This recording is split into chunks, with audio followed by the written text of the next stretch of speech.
Hello అండి, నా పేరు యాంథోనీ. నేను మాదాపూర్ నుంచి వచ్చాను. యాక్చువల్గా మా మిస్సెస్కి రెక్టల్ దగ్గర ఒక యాక్సెస్ ఉండే, అది చాలా పాత ప్రాబ్లం. అది నేను వేరే హాస్పిటల్ దగ్గర వెళ్ళాను. అక్కడికి వెళ్తే వాళ్ళు ప్రాపర్గా రెస్పాండ్ చేయలేదు, మెడికేషన్ కూడా ప్రాపర్గా గీయలేదు, వాళ్ళు ఎగ్జామినేషన్ కూడా ప్రాపర్గా చేయలేదు. అసలు వాళ్ళు నాకు అసలు సాటిస్ఫాక్షన్ కాలేదు. ఆల్రెడీ మేము ఇక్కడ చాలా సంవత్సరాలు చూస్తున్నాము సిఎంజీ హాస్పిటల్కి. నాకు ఇద్దరు పాపలు, వాళ్ళు ఇక్కడే పుట్టారు. వాళ్ళకి 2 సార్లు సీ సెక్షన్ ఇక్కడే అయింది.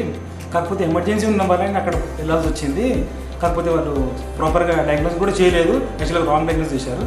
So secondary problem. కానీ ఇక్కడ మా చాలా పాత డాక్టర్ లలిత మేడం, చాలా సీనియరు, చాలా బాగా చూస్తారు. మాకు చాలా మంచి రిసీవ్ చేశారు, కరెక్ట్గా ఎక్స్ప్లెనేషన్ చేశారు.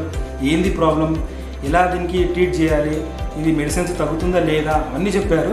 ఇది సర్జరీ తగ్గుతుందని చెప్పారు. మేము ఇంకా ఇమీడియట్లీగా రెస్పాండ్ అయ్యి సర్జరీకి అటెండ్ చేసాము. సో సర్జరీ అయితే చాలా బాగా వెళ్ళింది, చాలా మంచిగా చేశారు madam.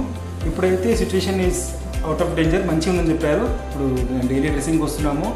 So thank you so much for the Lalitha madam. చాలా బాగా అనిపించింది. ఇక్కడ ఫెసిలిటీ కూడా బాగుంది. నేనైతే రికమెండ్ చేస్తాను ప్రతి ఒక్కరికి సేమ్ దగ్గరికి రావాలని చెప్పేసి. ఫార్మసీ కానివ్వండి, ఇక్కడ నార్మల్ హౌస్ కీపింగ్ స్టాఫ్ కానివ్వండి, క్లీన్లీనెస్ కానీ బాగా నీట్గా మంచిగా మెయింటైన్ చేస్తారు. ప్లస్ జూనియర్ డాక్టర్స్ కానివ్వండి, మళ్ళీ మానిటరింగ్ మాత్రం మీకు ప్రతి ఒక్క 5-10 మినిట్స్ కానివ్వండి, 1 అవర్ కానివ్వండి, బాగా మంచిగా వచ్చి మీకు మానిటర్ చేస్తారు. వైటల్స్ ఎలా ఉన్నాయి మీరు చూస్తారు.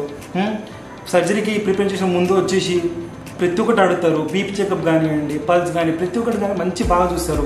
నేనైతే ఫుల్ సాటిస్ఫాక్షన్ ఉన్నాను. ప్రతి ఒక్కరికి అంటున్నాను నేను వచ్చి ఇక్కడికి వచ్చి చూడండి. Thank you so much for Lalitha madam గారు, మీకు చాలా థ్యాంక్ యూ సో మచ్.